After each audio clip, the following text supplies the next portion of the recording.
नमस्ते मेरे प्यारे बच्चों.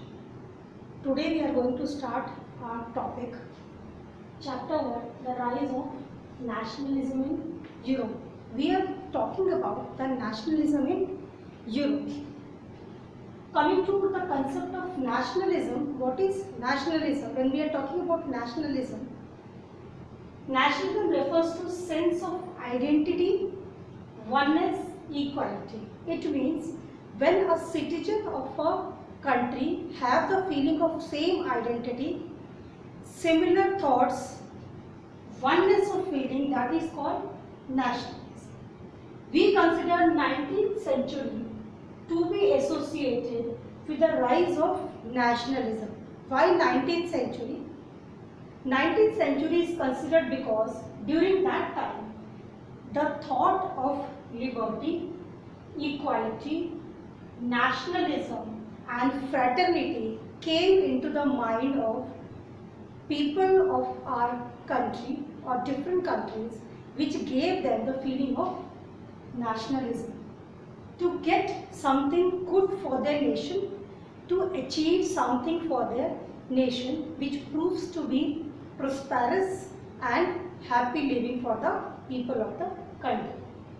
Plus, what added to it, it declined the feudalism and beginning of the Renaissance. When we are talking about feudalism, feudalism means the lords, the king or the monarch who used to occupy the seat of the government or which was totally followed by the king or the monarch.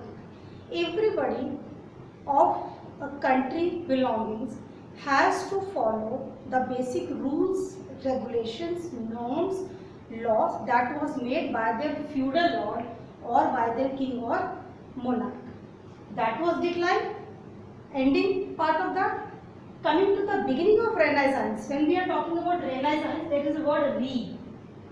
Re, something to rebuild, reconstruct or renew. When we are talking about Renaissance, Renaissance means we saw the advent of new technological values, new human rights values, new thoughts, new concepts that we started with the nationalism. So Renaissance means when people started renewing their thoughts, their ideas with the idea of equality, with a feeling of oneness, nationalism, अपने देश से प्यार करना, that is which gave to the advent of Renaissance. Now how this started? Actually, what is the very base when we are talking about nationalism Renaissance? The very base which we got, or you can say, where did the bomb of nationalism burst out? It came from the French Revolution that took place in 1789. You have already gone with the topic of French Revolution in your 9th class, that's the first chapter.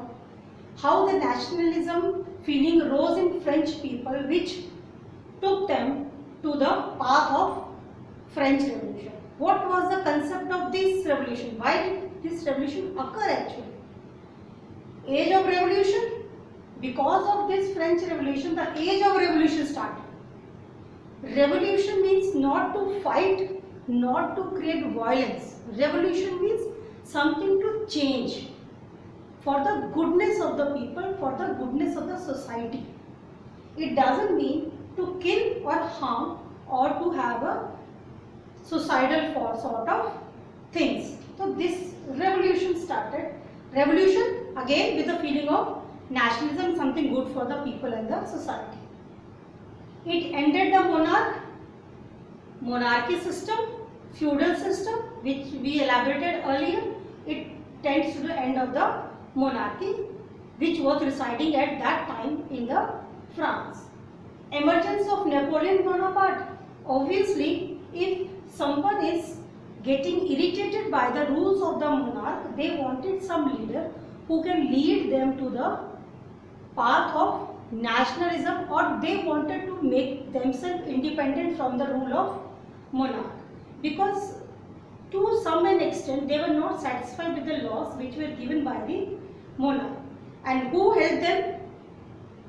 They were held by Napoleon Bonaparte.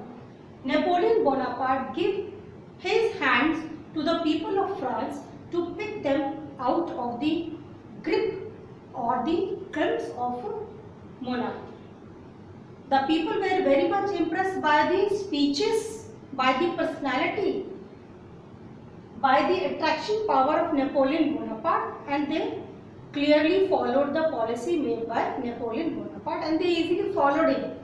Slowly, because of his personality and his attractive speeches, made him the ruler of France. What he did? In 1804, he introduced Napoleonic Code. Equal amount of measures, weights, administrative values. These were some of the Napoleonic Code points which he added in his Code of Conduct. On the side, he also introduced the idea of La Patrie, that is my fatherland, and La Citoyen, that is the citizen. So he introduced two ideas, you can say, La Patrie and La Citoyen, that this is my fatherland and I am the citizen of this land. Again, he also introduced a state general elected body as National Assembly.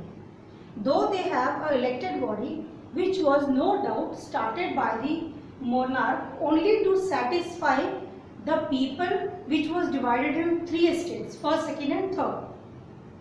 The state elected body was no doubt started by the monarch with the help of the administrators also, but it was only a body which having no hands and no mouth to speak or to act. So what Napoleon did, he converted this body into National Assembly, where this assembly could have an easy authority to follow the laws which were good for the citizens as well as for the development of the country.